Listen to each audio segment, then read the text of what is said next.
Bonjour à tous, on est vraiment très heureux de ce webinaire et que vous soyez aussi nombreux à vous intéresser au sujet. En fait, j'anime des enjeux et des hommes, qui est un cabinet de conseil que j'ai créé il y a une petite vingtaine d'années pour faire avancer les sujets de durabilité et d'impact chez nos clients, donc plutôt entreprises. Et on a deux véhicules pour ça. On travaille beaucoup avec nos clients sur la stratégie RSE, sur les analyses de matérialité, sur les définitions de raison d'être. On les accompagne sur le chemin des sociétés à mission. Donc ça, c'est un gros volet chez des enjeux des hommes. Et puis, on a aussi une expertise en change management, puisque c'est le métier d'origine des fondateurs. Et on sait bien aussi que les stratégies, aussi pertinentes soient-elles, ne pourront réellement s'infuser dans les organisations que si on travaille aussi sur le soft, c'est-à-dire sur la sensibilisation, la formation, le coaching, etc. On a initié ce cycle de conférences avec nos amis de Burdeo il y a une petite année, en se disant qu'il fallait vraiment qu'on travaille sur l'imprégnation des sujets de RSE et d'impact dans les différents métiers. Vous avez peut-être déjà assisté au premier webinaire qu'on a organisé sur les achats. On en a fait un sur la communication responsable, un autre sur le marketing. Et donc aujourd'hui, on va parler de finance. J'avais envie de dire en introduction de ce webinaire que je ne suis pas sûre qu'on aurait monté cet événement il y a ne serait-ce que 2 ans, parce qu'à l'époque, on appelait de tous nos voeux le fait que le monde de la finance enfin s'intéresse à ces sujets. Enfin, j'exagère peut-être en disant il y a 2 ans, mais en tout cas, on a vraiment vu sur les derniers mois une montée en puissance très significative du sujet dans le monde de la finance, et on va tenter de le prouver aujourd'hui. Voilà. Et à tel point que, par exemple, côté des enjeux des hommes, et je suis contente que Julia intervienne aujourd'hui, mais ça nous a amené, on est une quarantaine de consultants, et ça nous a amené dans les 2 dernières années à associer à l'équipe des expertises et des compétences chevronnées en matière de finance. Et encore une fois, ce n'est pas forcément ce qu'on aurait recherché il y a encore quelques années. Voilà. Donc, je vais laisser la parole maintenant à Caroline, mais je suis très heureuse qu'on traite de ce sujet aujourd'hui. Et je remercie surtout Fanny, voilà, qui est une pionnière dans le domaine et qui va partager avec nous ses convictions. Avec plaisir. Bonjour à tous. Voilà, donc moi je vais pas redire ce qu'a dit Agnès. Peut-être pour compléter. Donc Burdeo, c'est un cabinet spécialisé sur les métiers de la RSE que j'ai monté il y a une dizaine d'années. C'est assez impressionnant l'évolution qu'on a pu voir sur ces métiers, c'est-à-dire que il y a 10 ans, il y avait déjà des experts de la finance responsable, mais c'était vraiment des pionniers qui venaient du monde de la finance, qui étaient extrêmement engagés, voire militants, et qui ont inventé, qui ont presque inventé les règles. Et là-dessus, ce qui est assez intéressant, c'est de voir qu'en fait, en France, on est plutôt à l'avant-garde sur ces sujets. J'ai vu un premier changement, moi, aux alentours de 2016, suite aux accords de Paris, la COP 21, où là, ça s'est aussi traduit dans la régulation, puisque ça passe par là. Et on a vu vraiment la finance, non seulement elle-même bouger, mais du coup faire bouger les lignes de tout le monde. Enfin, c'est ça qui est vraiment formidable aussi dans cette industrie. Et puis, l'année 2019-2020, vraiment, les choses ont énormément bougé. Ce sont des métiers qui se professionnalisent, qui deviennent qui deviennent mainstream, même s'il y en a d'autres du coup qui vont un peu plus loin dans ce qu'ils font. Et puis, ce qu'on voit aujourd'hui même, c'est que les sociétés de gestion sont vraiment pionnières et poussent énormément. Et maintenant, c'est dans les grandes entreprises où on commence aussi à voir les directions financières qui se transforment. Et donc, nous, on commence à nous demander des profils qui puissent aussi interagir avec vous. Donc voilà, souvent on dit que c'est une industrie qui bouge pas trop, qui est court-termiste, etc. Mais je crois qu'il y a des choses qui sont vraiment en train de se transformer. À tel point que nous, chez Bordéo, maintenant, on en a fait une spécialisation, donc la finance responsable, que dirige Isabelle.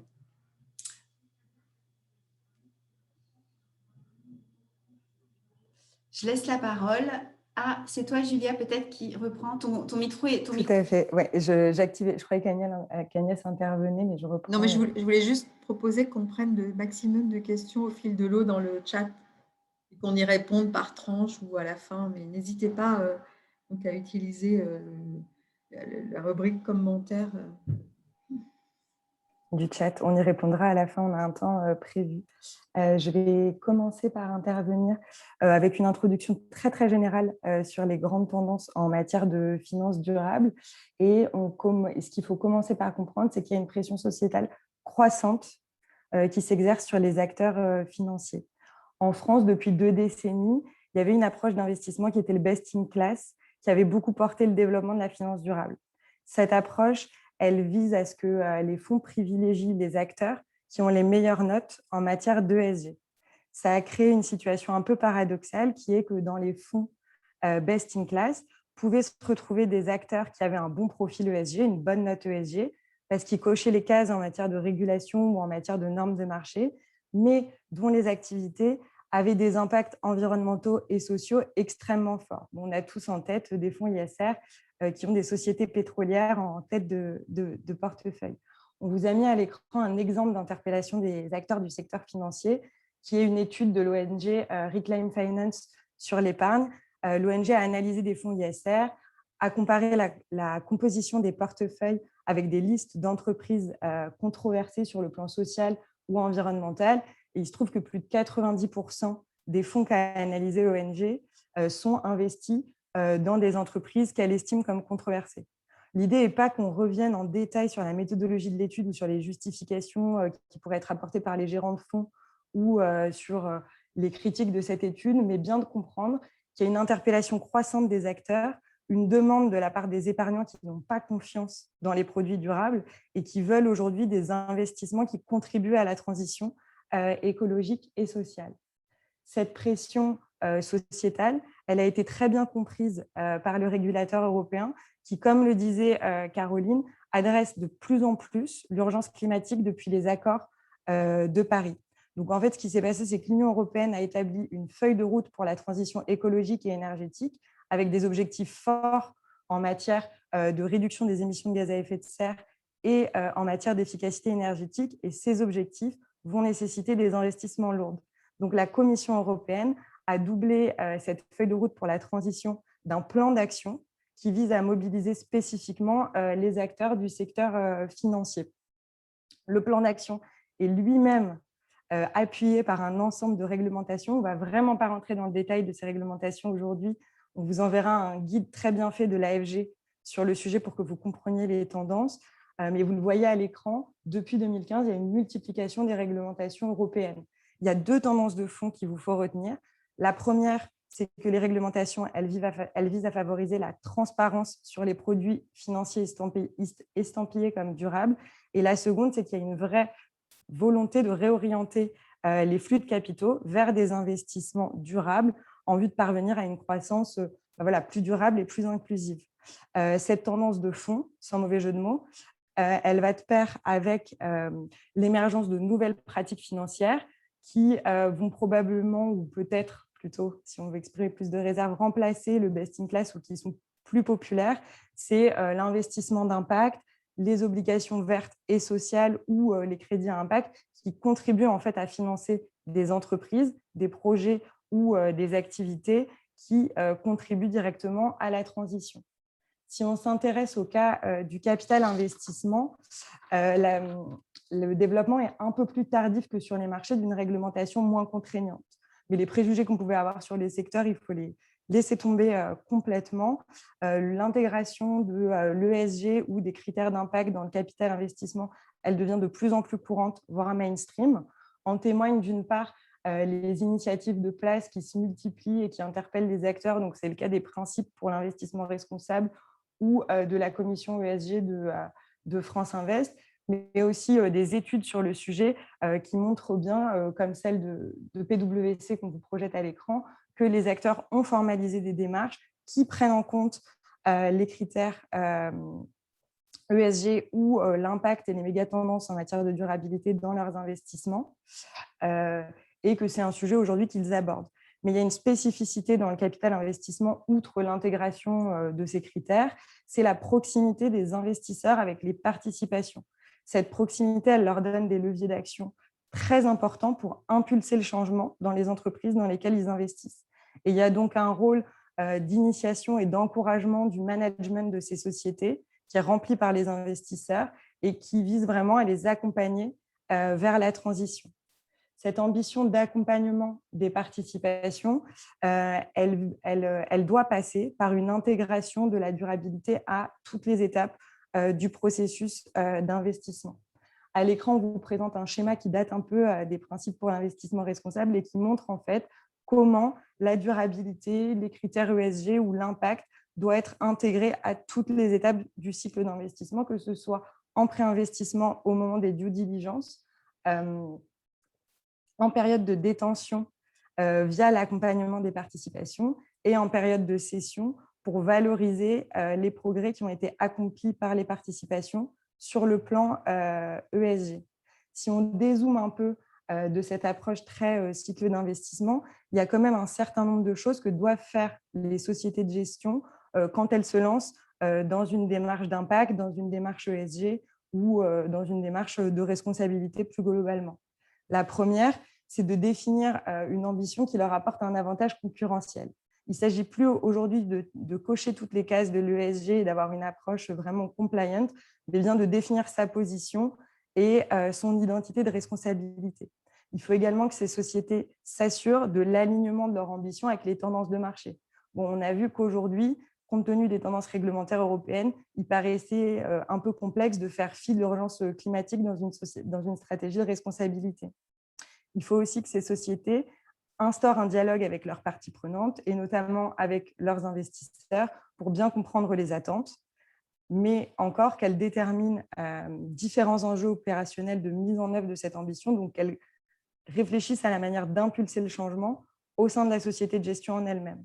Ça induit une montée en compétences des équipes, une sensibilisation des équipes. Et sur ce sujet, je vais passer la parole à Isabelle qui va nous expliquer quelles sont les compétences attendues dans ces métiers.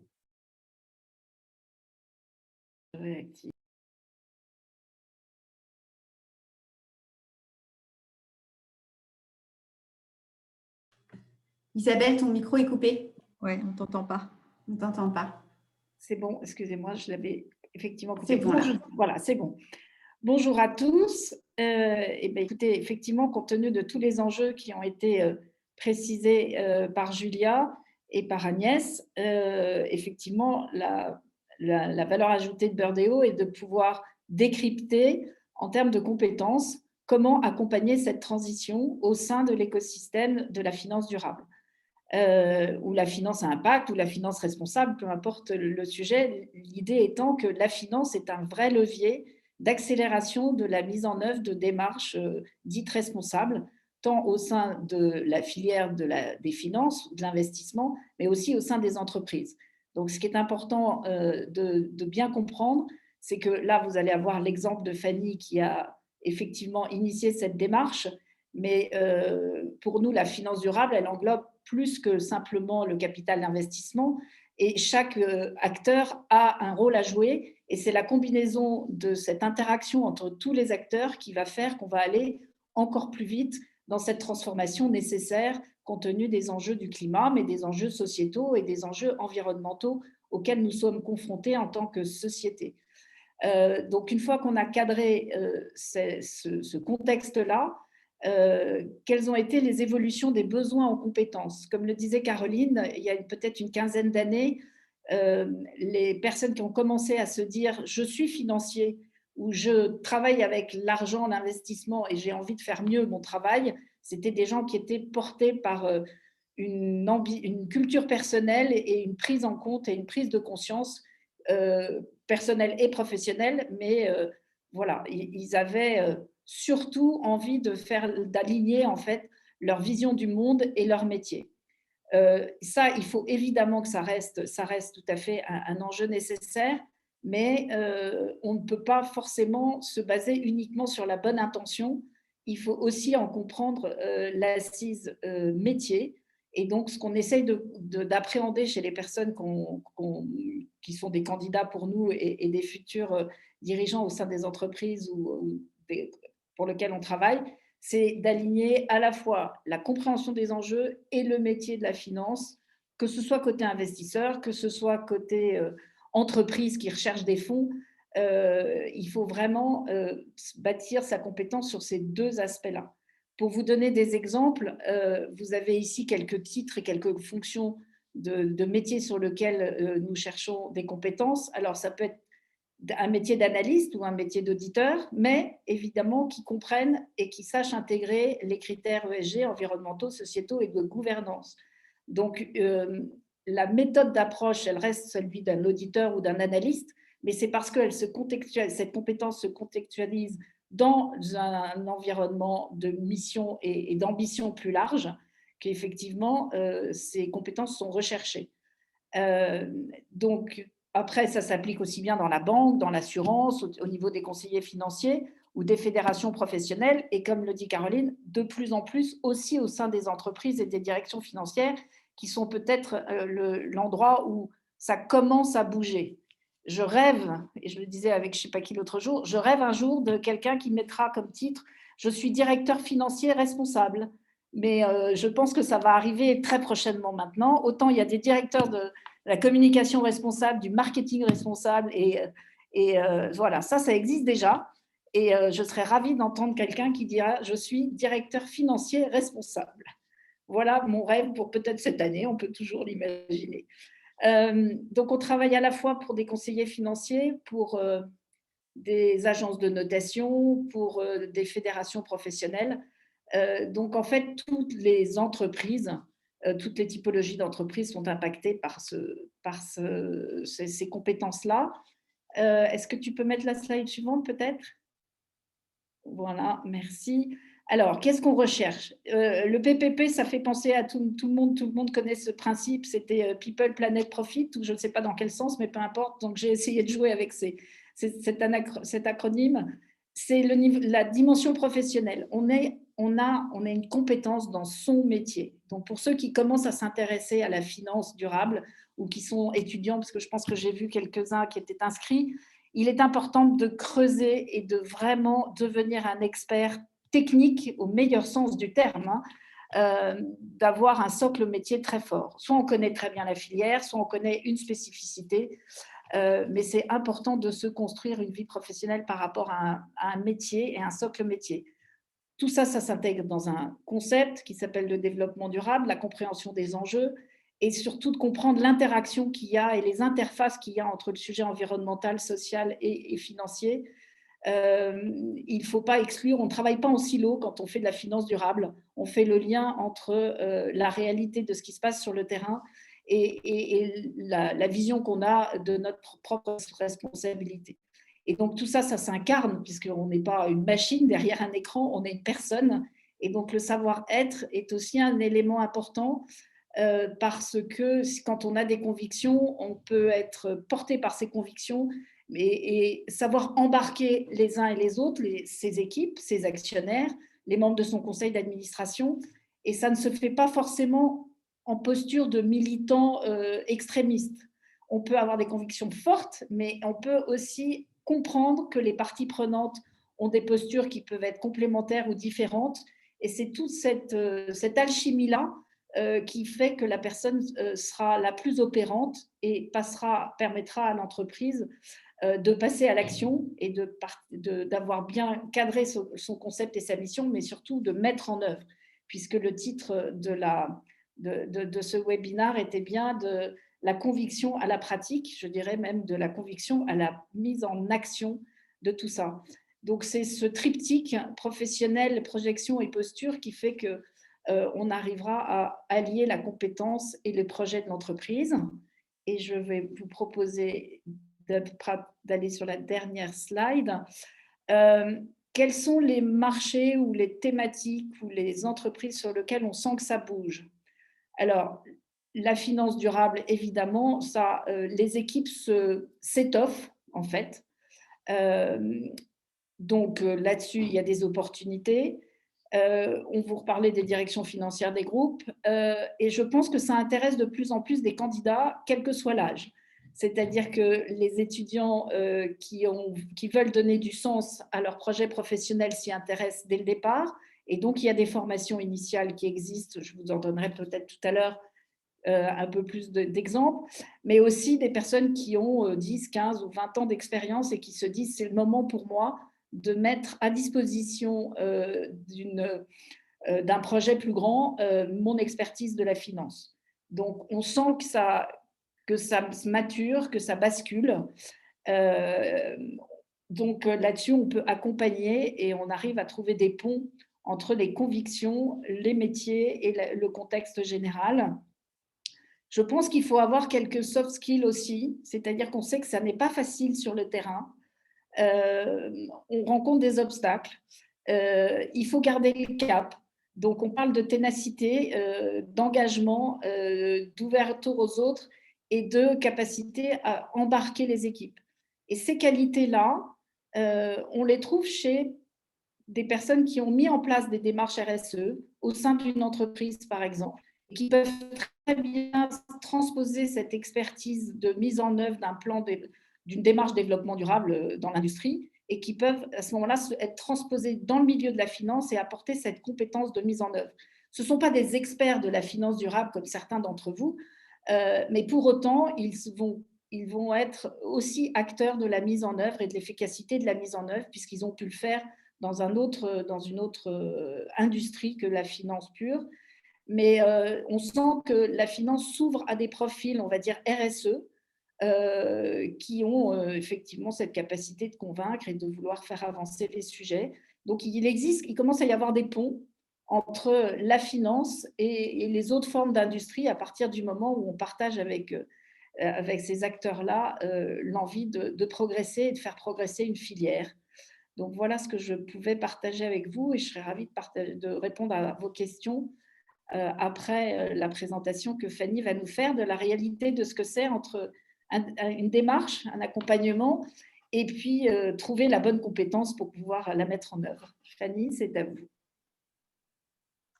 Bien, bonjour à tous. Merci de m'avoir invitée aujourd'hui. Alors, moi, j'ai deux manières de me présenter aujourd'hui. Je peux vous le faire de façon assez classique. Je suis co-dirigeante d'une société de gestion qui s'appelle Généo Capital Entrepreneur, dont je vais vous parler. Société que j'ai créée il y a 2 ans. Donc, je suis quand même entrepreneur dans la finance. Après avoir dirigé les fonds d'investissement PME de BPI France pendant 6 ans et après avoir fait de la réglementation financière à Bercy, où j'écrivais donc les lois qui s'appliquent aux banques, aux assurances, aux marchés financiers et aux fonds d'investissement. Je suis également membre du conseil d'administration de France Invest et dont Julia vient de rappeler toute l'importance pour le développement de ces sujets au sein de notre métier. Voilà. Mais j'ai plutôt envie de vous raconter l'histoire d'une personne assez atypique dans la finance, puisqu'en fait, moi, je suis surtout quelqu'un d'engagé dont la vocation, en fait, est de faire grandir des PME et des ETI. Pourquoi ? Parce que, en fait, c'est ce qui aura le plus fort impact sur la création de valeur et la création d'emplois dans notre pays. Et c'est ce qui fait qu'en fait, moi, j'ai commencé ma carrière dans la fonction publique sur cet engagement, en fait, de dire j'ai envie de contribuer à la création d'emplois dans mon pays. Et c'est ce qui fait qu'aujourd'hui, je suis entrepreneur parce que j'ai trouvé chez les entrepreneurs, effectivement, cette même envie de contribuer parce que quand on entreprend, qu'on développe une entreprise, c'est pour préserver ou développer de l'emploi ou répondre à des besoins exprimés par la société et qui ne sont pas pourvus. Voilà. Donc aujourd'hui, je suis entrepreneur de la finance positive parce que la finance, c'est mon métier, mais positif, c'est un peu mon attitude et ce qui me fait vibrer dans la vie. Voilà, donc avec mes associés, on est 5 associés chez Généo et puis avec l'ensemble de l'équipe qui nous a rejoints en 2 ans, on a créé une équipe d'une 15aine de personnes. Eh bien, nous avons tenu à caractériser la raison d'être de Généo Partenaires, qui est le nom de la société de gestion. Et cette raison d'être, en fait, c'est de mettre à disposition de l'économie réelle une finance positive. Alors, l'économie réelle pour nous, c'est les entreprises et on est plus spécifiquement centré sur les petites et moyennes entreprises. La finance positive, pour nous, elle a 4 piliers qui, vous le verrez, vont vraiment avoir beaucoup d'implications sur tout ce qu'on fait. La première chose, c'est que la finance doit être une finance de long terme. Une finance positive, c'est celle qui rend possible, c'est celle qui permet, et pour ça, il faut maîtriser le temps. Trop souvent, ce que l'on reproche aux fonds d'investissement, c'est finalement, en fait, parce qu'ils sont encadrés dans un temps qui est trop court, de 3 à 5 ans, eh bien, d'ajouter de la pression sur des entreprises qui n'en ont pas besoin parce qu'elles en ont déjà beaucoup par ailleurs. Donc, l'idée, c'est de pouvoir avoir une approche de long terme, saisir les opportunités quand elles sont là, mais savoir aussi prendre le temps de se poser quand on traverse un moment plus difficile ou quand, en fait, il ne faut pas se tromper parce qu'on est sur une disruption importante et donc, il faut se donner le temps. Le deuxième, c'est d'apporter du capital humain. La finance aujourd'hui, très clairement, c'est une commodité. Très clairement, aujourd'hui, si vous avez un bon projet d'entreprise, vous trouverez les moyens de le financer. Le plafond de verre qui empêche les PME et les ETI de grandir, c'est le capital humain. C'est ce cercle vicieux de dire je voudrais me développer pour recruter, mais j'aurais besoin de recruter pour me développer. Et finalement, où je trouve les expertises et les talents qui vont me permettre de doubler ou de tripler de taille. Donc, Généo s'engage à apporter des ressources humaines et de l'expertise aux sociétés dans lesquelles nous investissons. La troisième chose, c'est finalement d'accompagner les entreprises dans lesquelles nous investissons en matière d'impact positif. Parce que nous considérons que la RSE n'est plus suffisante aujourd'hui. Nous considérons que la RSE est une responsabilité, c'est dans le mot. Et donc, la responsabilité, ça doit s'assumer, ça doit être fait. Il y a des risques environnementaux, sociaux, sociétaux auxquels on fait face. Et notre responsabilité d'entrepreneur, c'est de les adresser et de sécuriser tout ça. L'impact pour nous, c'est de dire que ça ne suffit pas et qu'aujourd'hui, en fait, il y a des besoins sociétaux non pourvus et que notre rôle de chef d'entreprise, c'est de développer des offres de produits et de services qui vont améliorer le bilan sociétal. Alors, le nôtre, celui de nos clients ou celui du client final et ultime qui est le citoyen.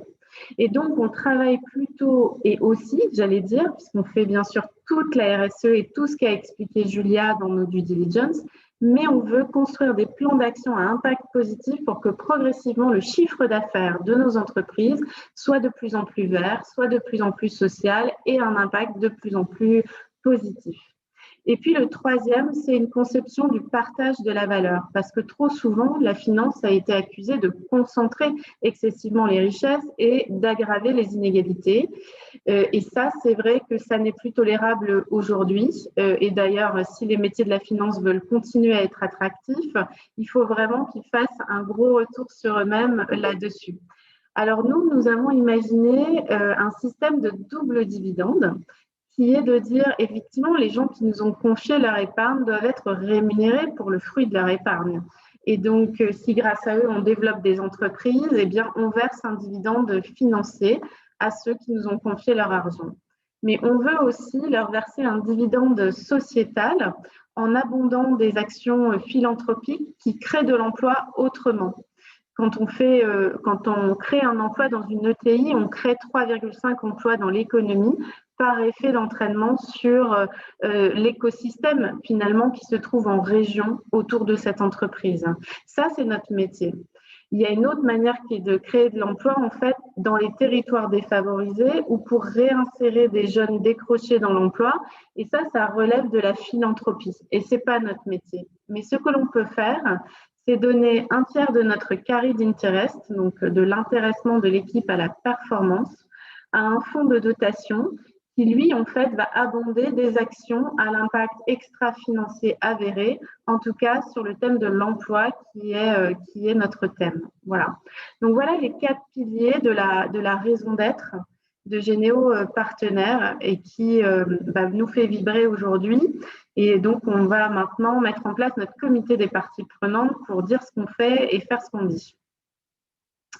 On peut passer au slide. Fanny, en cours de route, il y a une personne qui demandait si tu pouvais expliquer ce qu'était la taxonomie, qui est quand même une notion un peu complexe, et ses enjeux pour les PME, mais je ne sais pas si tu veux répondre tout de suite. Ou...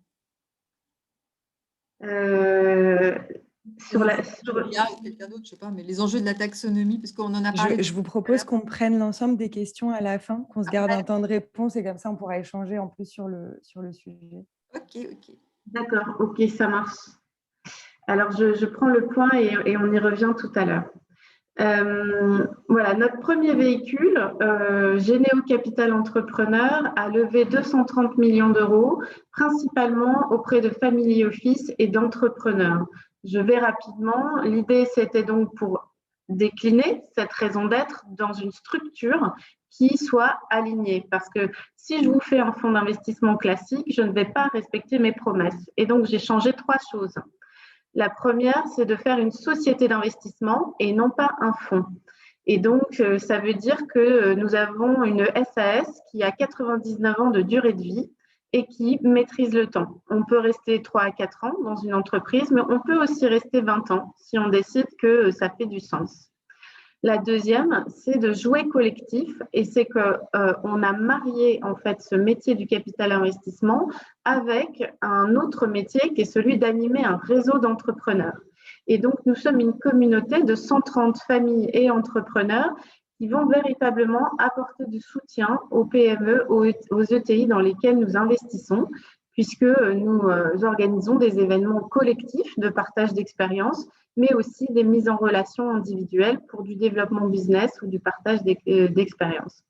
La troisième chose, c'est, on l'a dit, d'apporter du capital humain. Et donc, on a marié ces 2 métiers avec un troisième qui est le métier du conseil, puisque nous avons structuré une plateforme de 70 experts qui vont pouvoir apporter en fait des savoir-faire très précis en temps partagé, en gestion de projet, en formation, en management de transition dans les sociétés dans lesquelles nous investissons. Tout ça, on le formalise dans un carnet de croissance qui est un petit peu la feuille de route opérationnelle qui va guider en fait notre accompagnement. Et c'est dans cette feuille de route d'ailleurs que l'on inscrit nos plans d'impact positif. Alors, la raison d'être de Généo partenaire a donc été déclinée pour ce premier véhicule et elle le sera pour tous nos véhicules. Et celui-ci, en fait, est dédié aux PME ETI qui ont une approche très ambitieuse. Donc, l'idée, c'est de leur mettre à disposition les moyens de leurs ambitions, c'est-à-dire du capital financier et du capital humain, dans une approche durable et à impact positif. On peut passer à la slide suivante. Voilà, je passe rapidement pour vous expliquer un peu le type de société dans lesquelles on investit. Ce ne sont pas des sociétés par nature à impact. Ça, c'est très important pour moi. La finance positive réconcilie performance et sens, mais je ne veux pas me définir uniquement comme un fonds à impact parce que j'espère bien que tous les fonds demain seront à impact. Trop souvent, on dit si vous êtes à un fonds à impact, mais vous n'allez pas du tout être performant, vous n'allez pas faire de rentabilité.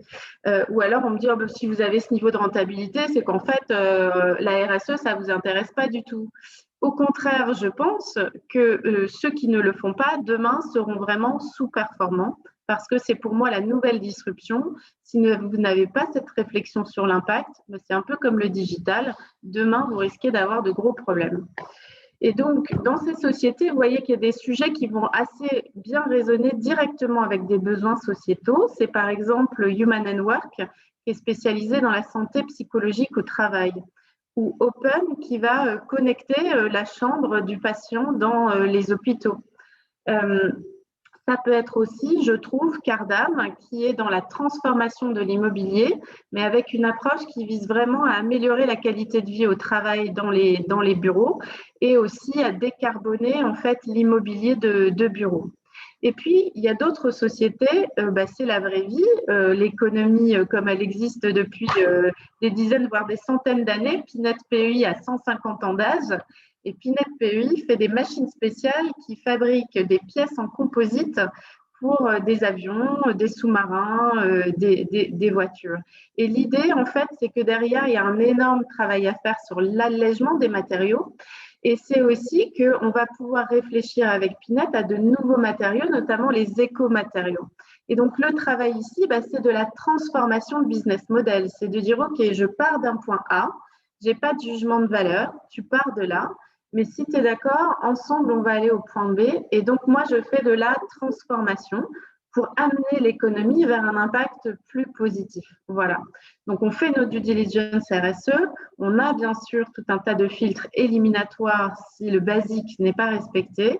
Mais ensuite, on ne va pas chercher des gens qui sont déjà premiers de la classe forcément. Certains, oui, mais parce qu'on va les emmener leader européen, leader international. Et d'autres, en fait, on va vraiment faire ce travail de transformation. Voilà, on a maintenant 10 sociétés investies puisqu'on a fait notre 10e investissement la semaine dernière. On peut passer. Et donc, on va essayer, alors là, ce n'est pas très lisible, peut-être vous aurez les slides après, mais effectivement, en fait, de montrer qu'est-ce qu'on va pouvoir développer à l'intérieur de cette entreprise pour qu'elle incarne l'avenir, c'est-à-dire où est l'embryon à l'intérieur du chiffre d'affaires, à l'intérieur de l'offre de produits et de services qu'on va vouloir étendre pour justement déformer ce chiffre d'affaires vers un impact plus positif. Voilà, donc avec BBL qui est dans l'organisation de transport, nous développons une offre hydrogène. Avec Delta Service Location, nous allons faire en sorte qu'il y ait des solutions bas carbone sur les chantiers bâtiments, etc., etc. Voilà, on peut passer. Et ça, c'était juste pour vous montrer que, bien sûr, on les accompagne sur l'impact, mais pas seulement. Hein, on est vraiment autour de l'entreprise pour répondre à toutes ces problématiques. Donc, en 2 ans, on a déployé 800 actions d'accompagnement dans 10 sociétés. 500 qui sont des mises en relation pour du développement business et le reste, les 300 actions restantes, c'est des actions de conseil, de formation, des ateliers collectifs, des ateliers individuels sur des thèmes qui vont de la stratégie, la gouvernance, la résilience, la compétitivité à aussi le développement commercial ou l'innovation, la croissance externe, beaucoup aussi les acquisitions. Voilà, on peut passer. Pour dire que, voilà, moi, je suis ici aujourd'hui parce que on a voulu, en fait, après 2 ans où on a vraiment beaucoup écouté l'équipe et essayé de, voilà, forger une culture d'entreprise qui nous ressemble. Hein. C'est l'avantage de créer une société à partir de rien. Il n'y a pas d'historique. On peut vraiment faire les choses telles qu'on les voit, telles qu'on les ressent, telles qu'on les projette pour l'avenir. On a essayé de formaliser un tout petit peu tout ça avec l'appui des enjeux et des hommes d'abord et puis Burdeo ensuite. L'idée, ça a été de dire que nous, on voulait décliner une stratégie d'impact positif qui nous ressemble en fait. Voilà, on n'avait pas envie de copier-coller ce que faisaient d'autres fonds. Et donc, on a structurer finalement notre stratégie d'impact, c'est-à-dire à la fois les indicateurs que l'on va suivre pour nous-mêmes, les indicateurs que l'on va suivre dans nos participations, notre responsabilité d'entreprise, notre responsabilité d'investisseur, et puis aussi le plan d'action qu'on va mener là-dessus avec Julia, vraiment autour des 4 piliers de notre raison d'être, pour garder toujours cette grande cohérence et cet alignement. C'est particulièrement important pour nous parce qu'on gère de l'argent de famille et d'entrepreneurs. On est nous-mêmes entrepreneurs. On investit dans des sociétés, donc on est très attaché à l'alignement de valeurs, au-delà de l'alignement financier et du partage de la valeur. C'est important d'avoir aussi des valeurs communes et des thèmes sur lesquels on se rejoint. Donc, vous avez ici, en fait, exprimé ces 4 axes que l'on retrouve et surtout comment derrière, en fait, finalement, ça va se traduire dans un plan d'action. C'est une vision très synthétique et on a maintenant, grâce à Julia, un tableau de bord et des indicateurs très, très détaillés. Voilà. Et puis après arrive l'aspect RH où vous vous dites ok, bon, c'est un peu ambitieux quand même, on est 12, on va faire ça comment dans 10 sociétés, sachant que sur les 230 millions, on en a investi 80 et donc ça veut dire que quand on aura investi tout ce qu'on a levé, on aura peut-être 25 ou 30 sociétés en portefeuille. Et donc, en fait, on a décidé de s'organiser à plusieurs niveaux. Mais ça a commencé par un recrutement d'une jeune femme qui s'appelle Cécile, qui doit être sur cette visio et qui nous rejoint tout début mai.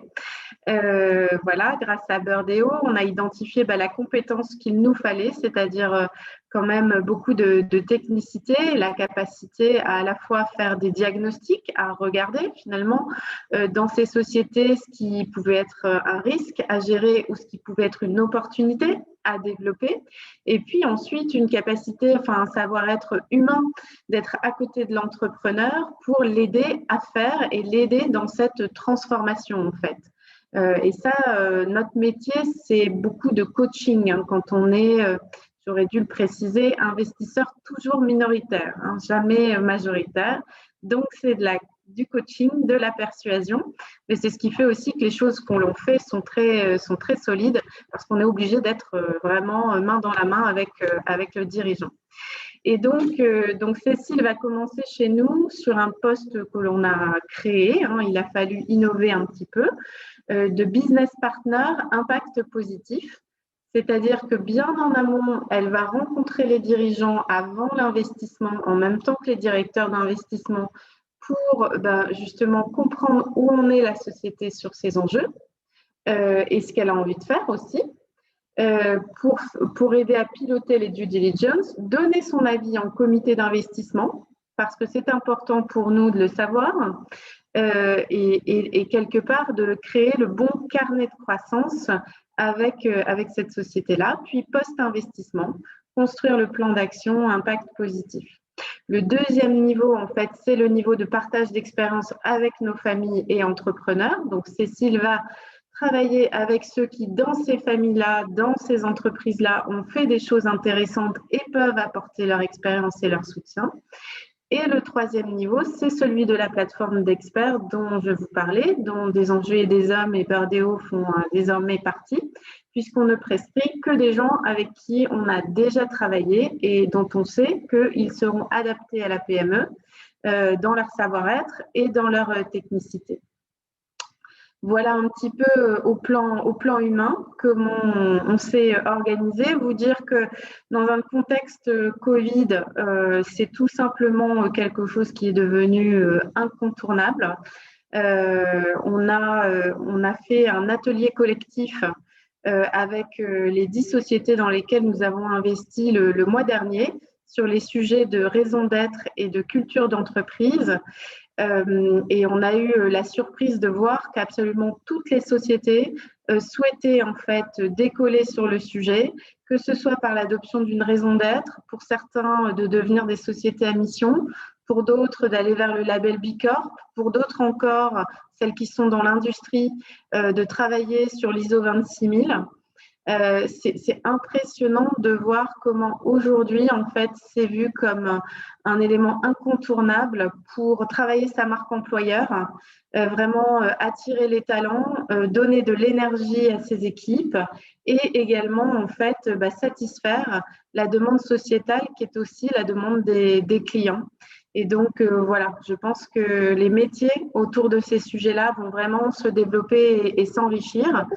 Nous, on a inventé le métier de business partner impact positif, mais je pense qu'il y a beaucoup, beaucoup de nouveaux métiers qui vont naître autour de ça parce que, notamment, je pense qu'il faudra des bras droits dirigeants sur ces sujets-là, que comme en fait on pouvait avoir quelqu'un chargé de nous aider sur la stratégie ou sur les opérations, sur l'intégration des acquisitions, moi je pense qu'il faudra auprès des dirigeants voilà, des gens qui sont capables en fait de vraiment les assister là-dessus, les coacher et les aider en termes de leadership à emmener toutes leurs équipes dans cette direction. Voilà pour ma présentation. J'espère qu'il reste du temps pour les questions. Il nous reste a priori un quart d'heure pour les questions. Je vous propose qu'on parcourt d'abord celle du chat et qu'on le fasse un peu dans l'ordre. Les premières réflexions, Isabelle, je pense qu'elles t'étaient adressées. c'est quand tu as évoqué le fait que les directions financières des entreprises, de plus en plus, prenaient en compte les enjeux de durabilité. Est-ce que tu peux nous en dire un mot? Plusieurs personnes citent l'exemple de L'Oréal, qui a nommé un Chief Sustainable Finance Officer. On nous dit aussi que chez Bell, c'est le DAF qui est en charge de la RSE. Est-ce que tu veux bien nous en dire un mot?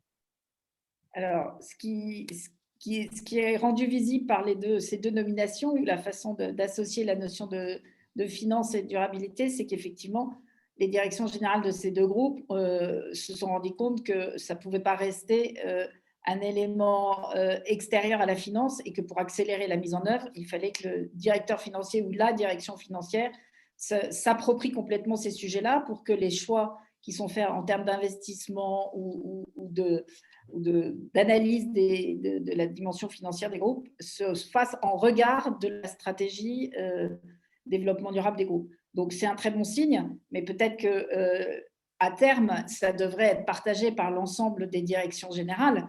Et donc, ça devrait peut-être même plus se dire durable du tout, puisque ça serait complètement intégré au sens stratégique à l'ensemble des directions, qu'elles soient direction générale, direction financière, direction RH, etc. Donc, c'est un élément qui devrait être suivi par les autres groupes. Peut-être qu'il y en a certains qui le font déjà, mais qui n'osent pas le dire, puisque ce n'était pas encore très à la mode, ou en tout cas, ça ne nécessitait pas de l'affichage. L'avantage de l'avoir affiché, c'est que du coup, à la fois, je veux dire, les clients, l'écosystème dans lequel ils évoluent, va pouvoir regarder, alors peut-être avec un œil critique, mais c'est aussi pour eux, je pense, une façon d'aligner leurs ambitions, et tant mieux. Je pense qu'il y a dans les PME, je suis sûre que la direction financière d'une PME, et même s'ils ne le disent pas, ils sont très, très impliqués par rapport à ça. Il y a moins de distance, en fait, entre les différentes directions. Donc, voilà, quelquefois, c'est plus moteur dans des structures un peu plus légères. Et là, la taille du groupe fait qu'on en parle, et tant mieux. Et ce qu'il faut espérer, c'est que ça va donner un exemple pour d'autres. Voilà. Et quelquefois, les enjeux sont, que ce soit par rapport à l'environnement, par rapport à l'alimentation, puisque là, c'est le cas, nécessitent de prendre des options fortes comme ça. Et je trouve ça courageux de leur part, parce que ça les engage, et tant mieux. Mais à nous aussi de les accompagner, à nous au sens société, de les accompagner et de comprendre qu'ils sont en phase de démarche de progrès aussi. Voilà, il y a forcément des choses qui sont plus ou moins en cours d'amélioration, et il vaut mieux savoir que ça existe que tout simplement pointer du doigt en disant oui, mais ils ne sont pas en cohérence. Je pense que moi, je suis plus attachée à la démarche positive et comme disait Fanny, c'est-à-dire qu'on prend un état et puis la finance accompagne pour améliorer la situation et la stratégie de l'entreprise, et tant mieux, c'est un très bon signe. Il y a encore une question pour toi, mais on a beaucoup de questions, donc on va essayer de faire des réponses un tout petit peu plus courtes. On te demande s'il existe des métiers de la finance durable qui seraient accessibles à des Bac+2 ou Bac+3. Alors, il y a des formations initiales qui existent, oui, qu'on peut trouver chez Kedge ou qu'on trouve après. Il y a Dauphine aussi qui propose quelque chose sur la finance. Voilà. Je pense qu'il faut se spécialiser. Tout dépend de quelle a été la formation initiale des 2 premières années ou 2 ou 3 premières années. Donc, il faut vraiment que ce soit en cohérence avec ce qui a été fait auparavant. Je ne sais pas si c'était une école de commerce, par exemple, qui veut compléter sur l'aspect purement finance durable, mais les masters existent. Peut-être que ça vaut le coup d'aller, je pense que ça, comment ça s'appelle, à Saint-Quentin, je pense qu'il y en a une aussi. Vous pouvez regarder, je pense qu'on a mis la liste des formations sur le site de Burdeo. Vous trouverez le lien, on va vous mettre le lien. Mais peut-être qu'une partie de la finance durable qu'il y a à apprendre sur le tas, c'est plus de la technicité. Si c'est pour devenir un spécialiste de l'ESG, il y a des formations courtes qui sont très concrètes et très proches du terrain, par exemple chez Novetic, où là, on complète sa formation initiale par des modules de 2-3 jours ou d'une journée, etc., où là, on complète sa formation initiale par des formations très pratiques. et très proche du terrain. Donc, il faut aussi regarder ce genre de formation qui complète bien une formation initiale. Julia, je me permets juste pour compléter rapidement parce que j'ai vu qu'il y avait plusieurs questions sur le sujet. Sur le site de Burdeo, et je pense qu'Héloïse va vous mettre le lien, on a fait une étude avec Finance for Tomorrow qui parle des métiers de la finance responsable. Il y a aussi des questions sur les salaires. Alors, on a une enquête qu'on est en train de faire avec les Échos qui sera publiée, je pense, en avril, où là, il y aura aussi des indications sur les salaires. Sinon, il y a les anciennes études de Burdeo, mais qui ne sont pas forcément à jour. Fanny, peut-être des questions pour vous maintenant. J'ai vu que vous aviez répondu sur la féminisation chez Généo et dans le capital investissement. Je ne suis pas étonnée. Il y avait cette question autour de la taxonomie européenne et comment l'appliquer auprès des PME. Peut-être qu'on peut revenir en un mot sur ce qu'est la taxonomie et voir comment elle peut s'appliquer aux PME ou aux pratiques d'investissement. Je te laisse peut-être expliquer ce qu'est la taxonomie. Ok. Alors, la taxonomie européenne fait partie des réglementations qu'on vous a mis à l'écran tout à l'heure. Et c'est une des réglementations les plus importantes, ou en tout cas qui a fait le plus parler. C'est en fait un outil de classification des activités des entreprises. Donc, il y a 77 secteurs d'activité qui ont été classifiés en fonction de leur contribution à la transition écologique. Donc, en fait, c'est une grille de lecture pour les investisseurs pour qu'au moment d'investir, ils puissent quantifier la part ou la contribution verte d'une entreprise. Ça doit permettre en fait de flécher les investissements vers des activités qui contribuent directement à la transition écologique. Voilà. Et donc, en fait, ce qui est intéressant, c'est que ça donne un éclairage intéressant. La limite, c'est que ça prend assez peu en compte les enjeux de capital humain. Alors moi qui travaille dans les PME et ETI, c'est vrai que dans la RSE, voilà, les enjeux sociaux, les enjeux de gouvernance, les enjeux de formation, de compétences sont quand même aussi très, très importants. Donc voilà, il faut aussi prendre en compte ces aspects-là. Et nous, on s'en sert un petit peu dans une logique de filtre, mais surtout dans une logique de plan de progrès. Et de se dire, en fait, effectivement, d'où on part et où est-ce qu'on va pouvoir amener cette entreprise-là. C'est intéressant de la positionner au sein de son secteur. Voilà, parce que évidemment, suivant qu'on soit dans la chimie, dans l'agro, ou qu'on soit dans le domaine, par exemple, de l'aéronautique ou de la mode, on va avoir en fait des problématiques quand même assez différentes. Donc, chez Généo, en fait, on essaye de pousser vers les meilleures pratiques sectorielles. Voilà. C'est très clair. On avait aussi des questions sur la surperformance des fonds qui était durable en 2020, qui est plus une résilience qu'une surperformance, et plus généralement peut-être sur si on pensait vraiment que les sociétés qui n'intégraient pas ces enjeux allaient un peu à l'échec. Je redescends pour trouver la question exacte, peut-être déjà sur la surperformance des fonds et ce qu'on sait aujourd'hui de ça. Oui, il y a de plus en plus d'études qui sortent sur le sujet pour les fonds et pour les entreprises. Il y a une étude assez intéressante de Berkeley qui est sortie pendant le Covid aussi, qui a montré que les sociétés qui étaient les plus engagées sur ces sujets finalement traversaient mieux la crise Covid. Et nous, on a pu l'expérimenter, alors pas à travers des grandes études, mais à travers le terrain, parce que notre société investie, Human & Work, en fait, fournit des lignes de soutien psychologique aux salariés des grands groupes, en fait. C'est son activité qui a littéralement explosé pendant la crise. Et puis, elle a développé justement en parallèle une offre de formation à distance et de coaching à distance des managers de proximité, parce que dans les grands groupes, le problème, c'est que le manager qui est N-4 du PDG, lui, il a le double problème d'avoir à gérer déjà ses émotions à lui et en plus plus d'avoir à encadrer une équipe alors qu'il n'est pas formé à la gestion des émotions de ses collaborateurs. Donc, pendant le premier confinement, ça a été particulièrement aigu. Et donc, il y a eu cette activité-là. Et qu'est-ce qu'on a vu? On a vu en fait que véritablement, il y avait deux facteurs discriminants pour passer cette crise. Il y avait le niveau de digitalisation, parce que c'est vrai, suivant qu'on était plus ou moins bien équipé, qu'on avait plus ou moins anticipé, on était plus ou moins prêt à déployer des plans de continuité, à mettre en place le télétravail, etc.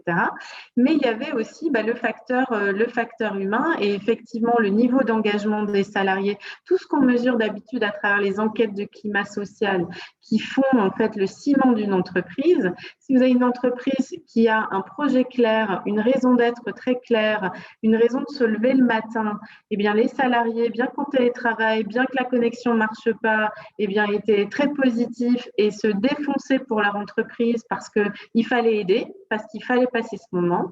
Et puis, vous avez des sociétés effectivement dans lesquelles il y avait un grand niveau de détresse des salariés parce qu'en fait, c'est tout simplement la perte du sens. Et c'est se dire, en fait, quand j'ai déjà en plus mes peurs pour ma santé, mes peurs de perdre mon emploi, mais si en plus, je n'ai pas le sens, en fait, de ce pourquoi je travaille et pourquoi je dois essayer de me connecter ce matin, c'est très compliqué et vous perdez pied, en fait. Et donc, pour moi, la prise de conscience, elle est quand même assez réelle parce que cette crise dure, en fait. Elle dure longtemps. On parle d'un reconfinement à Paris. On n'en est pas sorti. Et effectivement, je pense que c'est une question de compétitivité long terme. Moi, j'ai la chance de travailler avec des PME, des ETI qui ne sont pas cotées, qui ne sont pas sous la pression des marchés financiers. Un Danone, c'est peut-être un peu différent, mais quand on a une famille, un dirigeant qui est là pour construire quelque chose pour au moins une génération, voire plus en fait, qui se projette à 20, 100 ans pour dire moi je veux laisser une trace, je veux être leader dans ce segment, je veux inventer le vaccin dans ce segment, etc. Eh bien, en fait, il va vraiment aujourd'hui travailler sa marque employeur et travailler sa marque commerciale. Et ça n'est pas possible s'il n'y a pas le travail préalable de base qui est de formaliser sa raison d'être. Voilà, donc ça, pour moi, c'est la nouvelle disruption. Et peut-être un mot sur la surperformance des fonds en 2020. Ce qu'on a observé, ce n'est pas forcément qu'ils étaient plus performants que les autres, mais c'est qu'ils résistaient mieux au choc, les fonds qui avaient formalisé des approches en matière de durabilité. Donc, en fait, ce que ça montre, c'est qu'une bonne politique RSE, une bonne politique de responsabilité ou d'impact, ça ne rend pas forcément surperformant, ou du moins, on ne sait pas encore le prouver à très court terme, mais ça permet d'avoir instauré un certain nombre de choses. On parlait du télétravail ou de relations aux collaborateurs qui permettent en fait de mieux absorber les chocs. Il y avait une question aussi suite aux commentaires de Fanny sur la diversité qui disait quand on parle de responsabilité, développement durable, la notion de diversité revient beaucoup, des genres, des origines sociales, ethniques, des profils académiques. Est-ce que c'est quelque chose que regarde particulièrement Burdeo ou les acteurs de la finance responsables et quelles actions concrètes sont mises en place pour attirer davantage de profils divers? Alors, la question de l'inclusion, elle est réelle. Après, Burdeo, nous, on est spécialisé sur des cadres expérimentés. Alors, entre guillemets, malheureusement, il y a déjà plein de gens qui sont passés à côté. C'est vraiment au niveau de la formation initiale qu'on peut faire avancer les choses. Au niveau de Burdeo et de nos clients, en fait, il y a 3 points majeurs sur lesquels on peut un peu influer. Il y a le côté homme-femme qu'on a abordé là, sachant que légalement, en plus, on ne peut pas décider de recruter une femme parce que c'est une femme ou un homme parce que c'est un homme.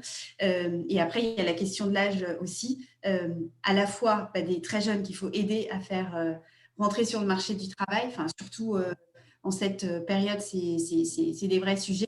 Mais il y a aussi des gens qui ont dépassé un certain âge. Et ce qu'il faut savoir, c'est que, alors c'est pas moi qui le dis, c'est la PEC, hein, à partir de 42 ans, statistiquement, ça devient plus difficile de trouver un job, sachant qu'on nous demande de travailler au moins jusqu'à 65 ans. Donc, nous, en tout cas, c'est sur ces aspects-là qu'on peut essayer de jouer. Les autres sont hyper importants, je ne dis pas le contraire, mais c'est moins à notre niveau que ça se joue.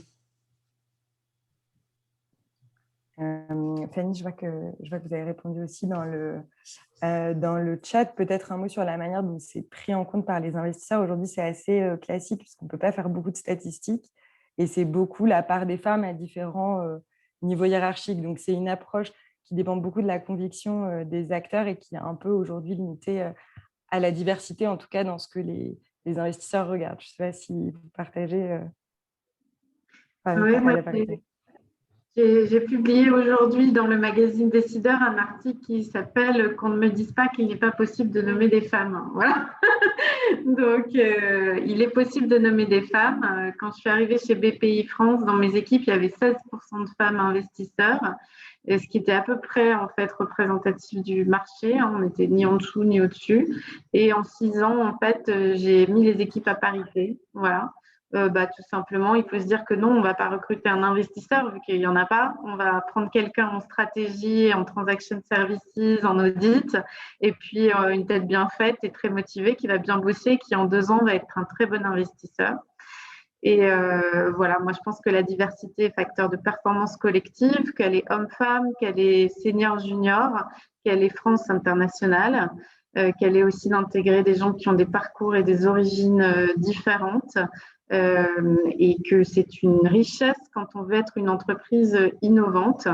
Et ce que je disais, c'est qu'en période de crise, en fait, on le voit dans les cellules de crise, dans les cellules de rebond, c'est très important de veiller à la diversité des participants et de mettre des gens tout en bas comme des gens tout en haut et des gens vraiment voilà, de tout milieu socio-professionnel et de toutes origines sociales, parce qu'en fait, on est souvent étonné qu'en fait, les meilleures idées viennent du terrain et que c'est la diversité qui permet de trouver comment, quand on est coincé, on sort de là différemment. Je pense que c'est une bonne conclusion pour notre webinaire. Est-ce que quelqu'un veut dire un mot pour terminer? Alors, il ne me reste plus qu'à vous remercier pour votre attention et pour votre participation. Merci à tous. Merci à tous. Merci à tous. Merci à tous.